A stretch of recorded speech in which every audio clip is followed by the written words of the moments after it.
E aí, maluco, beleza? Estou eu aqui de volta, só mais uma vez para vocês. Tudo bem? Estamos aqui mais uma vez com o nosso maravilhoso Parabanks. Você já sabe, todo mundo já sabe, você aí, seus parentes, seus amigos já sabem. Estamos aqui no Projeto X, aquele que multiplica a sua chance de aprovação, maluco. Meu nome é Gabriel o quê? Medeth. E estamos com mais um Parabanks pra você. Muito bem, meus caras, estamos aqui em mais um Parabanks. Dessa vez, falando mais uma vez sobre uma data comemorativa, finalzinho ano 6. E falaremos de um contexto muito importante da nossa história republicana. Na verdade, os primeiros passos do Brasil como uma república. Período conhecido como República Oligárquica, Primeira República, ou mais comumente chamado de República Velha. Beleza? Só que a gente vai falar especificamente sobre uma etapa importantíssima na construção de uma política econômica desse período, conhecido como Convênio de Taubaté, 1906, galera. Na verdade, o que eu vou tentar mostrar para vocês é como é que a produção do café, que era o principal produto de exportação do Brasil a essa época, lembrando que quem gerenciava o Brasil a essa época, quem administrava o Brasil, principalmente os cafeicultores paulistas, sabiam da importância da produção desse produto, mas obviamente que os lucros advindos da produção do café traziam um segundo problema. O problema da superprodução. Então o que a gente vai tentar entender é como é que os nossos amigos da República Oligárquica, da República Velha, tentaram ali, criar um conceito, uma ideia para fugir um pouco dessa superprodução. Mas antes de chegarmos lá, vamos entender um pouco de algumas medidas econômicas adotadas durante o período da República Velha. Primeira delas, pessoal, o que a gente precisa saber? A República Oligárquica é marcada por ser extremamente, vou dizer melhor, ser um tanto quanto pouco democrática. É bom que você, como aluno X, aluno X, sempre tenha em mente que não necessariamente uma república é democrática e nem toda democracia é republicana, hein, miguxo? Se não entende muito bem esses conceitos, vai lá nas historinhas do extensivo e estuda lá o início da República Romana, estuda a democracia ateniense para vocês entenderem esse conceitozinho aqui, para quando chegar na história do Brasil ficar claro para vós vocês. Vamos lá então? A primeira política adotada na história do Brasil republicano, será que já foi o famoso Convênio de Taubaté, voltado para tentar dar jeito na questão da superprodução aqui no Brasil? Não. A gente vai ver que o período conhecido como República Oligárquica foi marcado por alguns problemas relacionados à nossa economia. A nossa economia passava por um momento de instabilidade. E uma palavrinha que você ouviu falar direto em relação à economia do Brasil, né? Qual era o probleminha? O probleminha chamava-se inflação.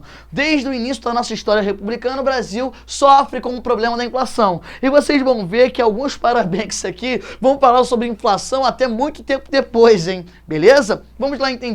A primeira política adotada no período conhecido como República Velha foi a política conhecida como encilhamento, em 1890, por um amiguinho, um ministro à época, ministro das Finanças, chamado de Rui Barbosa. O nosso amigo Rui Barbosa criou essa política chamada de encilhamento, devido a um instrumento utilizado pelos cavalos nas corridas, com o intuito, primeiro, de emitir papel moeda e, segundo, conter a inflação e, ao mesmo tempo, projetar uma atividade industrial mais desenvolvida no Brasil. A gente vai perceber que essa emissão de papel moeda deslocada levará não a diminuição da inflação, mas ao contrário, a um aumento significativo dessa inflação. Então a gente vai perceber que a política do encilhamento foi uma política adotada no inicinho ali do nosso período republicano, 1890, lembrando que a proclamação da República aconteceu no dia 15 de novembro de 1889,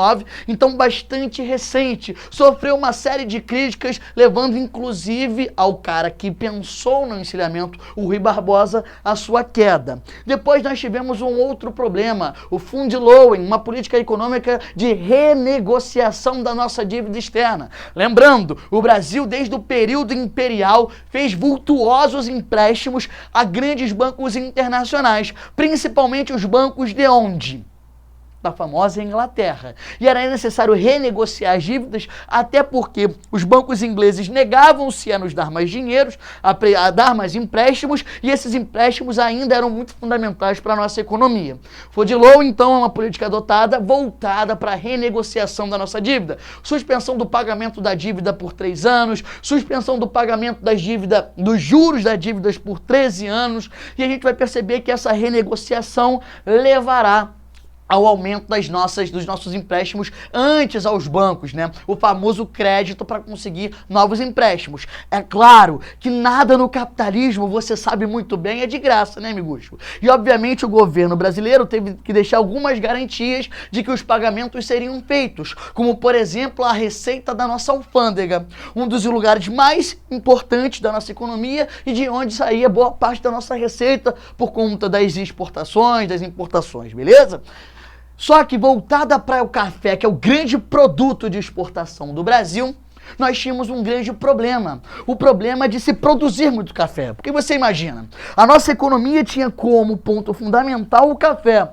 Logo, obviamente, que a produção voltada para essa matéria-prima era bastante vultuosa nesse Brasil imenso do qual você faz parte, resultando num problema de superprodução. Aí você, aluno cis, assistindo essa aulinha aí na sua casa, se pergunta: professor, diga-me, qual é o problema de se produzir mais ou muito café? Se produzir mais café, o nosso país não teria mais lucro advindo da produção desse café? Não exportaria mais e logo teria mais lucro?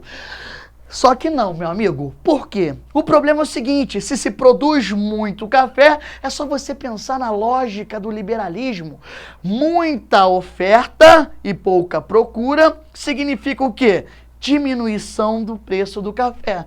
Ou seja, uma palavra que os cafeicultores tinham pesadelos, que é a desvalorização do café. O convênio de Taubaté, então, foi uma reunião contando com participantes de todos os governos, de todos os estados no Brasil, com o intuito de encontrar uma alternativa para a desvalorização do café e para a superprodução. Lembrando, em 1905, a produção de café no Brasil chegou a cerca de 11 milhões de sacas por ano. Meu amigo, eu sei que tu gosta de café desse lado, tá? Inclusive acordar dessa hora da manhã ou da noite porque bebeu café. Se pudesse, tu injetava cafeína diretamente na veia.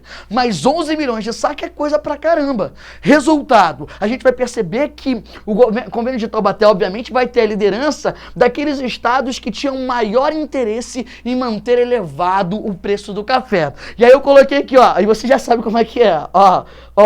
É no amor. Primeiro, a gente vai perceber que essa política foi adotada, o convênio foi organizado durante o governo do nosso querido Rodrigues Alves. Figurinha muito conhecida por ter incentivado uma grande reforma, modernização aqui na nossa cidade maravilhosa. Aqui na cidade maravilhosa que eu falo é aqui, ó, Rio de Janeiro, exatamente, a famosa reforma Pereira Passos. Rodrigues Alves era o presidente à época. Ah, então ele vai ser só conhecido por isso, profs? Claro que não, meus amigos. A gente vai perceber que o Rodrigues Alves, apesar de ter certo receio em relação a esse convênio, e o convênio é uma assembleia, um conjunto de pessoas, ela vai ter como protagonistas, ou seja, como principais articuladores, Rio de Janeiro, a capital da nossa república, essa época, São Paulo e Minas Gerais. Você, aluno X, eu não preciso nem explicar, mas eu só vou te relembrar por que São Paulo e Minas tinham tanto interesse na questão da produção do café no Brasil. É só você lembrar que a essa época, o período conhecido como República Velha tinha como uma das suas características justamente a junção, a aliança entre São Paulo e Minas Gerais numa política que ficou conhecida como política do café com leite. Aquilo que você tomava lá, ou que você toma até os dias atuais, nas noites de frio, de calor, não é isso? A política do café com leite. Café de São Paulo, e o leite, entre aspas, de Minas Gerais. Vou até te explicar isso, né? Essa ideia de que Minas era um grande produtor de derivados do leite é uma falácia. Na verdade, o interesse de São Paulo em aliar-se com Minas Gerais dava-se justamente pelo colégio eleitoral em Minas. Professor, colégio dos estudantes, tudo? Claro que não. Colégio eleitoral, o número de pessoas que votavam. Daí é o interesse nessa relação. O que foi o Convênio de Taubaté em si? Uma convenção, uma assembleia com representantes do governo federal, ou seja, dos representantes do Rio de Janeiro e de todos os governos que compunham o Brasil. Objetivo central do convênio: estabelecer metas para a produção do café e, obviamente, as alternativas na questão da superprodução. Gente, olha que maravilhoso você, aluno, que está olhando para mim aqui agora, que não está prestando atenção mais em nada, só em mim. Preste atenção em como é que funcionava o Convênio de Taubaté. Os estados tinham a responsabilidade de comprar o café em excedente. O excedente do café seria comprado pelos estados. Olha que maravilhoso. Aí o aluno se pergunta: pô, professor, qual o objetivo desse bagulho daí? O objetivo é muito claro: você segura o café e quando ele tiver no melhor período de venda, ou seja, quando o preço do café estiver mais alto, você faz o quê? Você vende. Moleque, isso na prática é bonitão, né? Tá pensando: pô, professor, todo mundo lucrou, pô, o bagulho foi doido, foi maneiro. Só que não, meus amigos. E por que não? Porque temos dois problemas. Primeiro, café é um produto perecível. Sabe o que significa isso? É um produto que apodrece. Ou seja, se ele fica muito tempo estocado, o que vai acontecer com ele? Vai apodrecer. Se apodrece, não tem valor nenhum, né, meu amigo? E o outro problema: os estados que comprariam esse café excedente, comprariam esse café de qualquer jeito. Ah, mas o estado ele não tem dinheiro, pede emprestado. Era isso que o convênio estabeleceu. Ué, empréstimos? Isso, empréstimos ao próprio governo federal ou empréstimos, inclusive, internacionais. Aí você imagina aqueles estados que eram mais pobres e que, ao participar do Convênio de Taubaté, adquiriram empréstimos. Deve ter ficado maneira a situação deles depois, não deve? Com certeza não. Na verdade, o objetivo do Convênio de Taubaté foi diminuir o prejuízo dessa rapaziada aqui. São Paulo, Minas Gerais e o Rio de Janeiro, representando a capital do país, ao dividir essa responsabilidade da compra da saca, estava dizendo nas entrelinhas que não queria tomar o prejuízo sozinho. Ou seja, todo mundo partilharia desse prejuízo. No discurso, no convênio, nas portas abertas, a ideia era da socialização dos lucros. Até porque, do jeito que eu falei, era bonito, né? Estoca, quando o café estiver mais caro, você revende. Olha que bonito. Vai ser lucro até não se aguentar mais. Só que tinha esses outros problemas que eu acabei de mencionar. Resultado: o preço do café, por conta da superprodução, alcançou ali uma certa desvalorização e, resultado, o apodrecimento, os grandes empréstimos e o endividamento levou não a uma socialização dos lucros, mas sim a uma socialização dos prejuízos.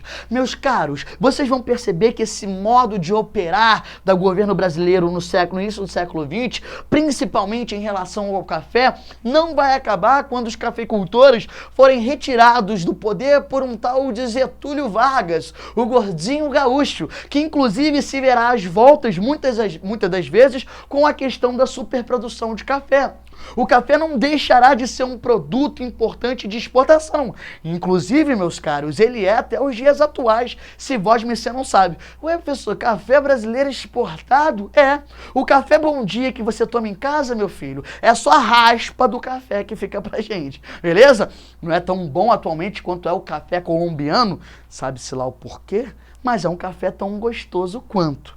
Resultado: a gente vai perceber que essa crise que assola o Brasil nesse início do século XX não vai acabar com essa miraculosa invenção chamada Convênio de Taubaté, que não à toa foi organizado numa cidade em São Paulo, mas só conseguirá alcançar de fato uma plenitude, ou seja, o governo brasileiro vai conseguir se desafogar da sua mácula econômica quando acontecer um evento mundial chamado Primeira Guerra. Quando a Primeira Guerra eclodir no mundo e o mundo se vê às voltas da necessidade dos produtos mais basilares, o Brasil, como sendo um participante meio excluído, vai ver nesse vazio econômico uma oportunidade. Resultado: o Brasil vai conseguir, através das famosas substituições de importações, finalmente alcançar alguma autonomia econômica, que eu lembro muito bem, é passageira. A Primeira Guerra dura de 1914 a 1918. Depois o Brasil vai se ver novamente às voltas com um problema, principalmente de se importar produtos. Beleza? Espero que tenha ficado muito claro para vocês, porque vocês sabem que isso tudo aqui é feito no amor para vocês. O Parabanks está aí para ajudá-los e o Projeto X está aqui para acariciá-los. Sintam-se abraçados afetuosamente.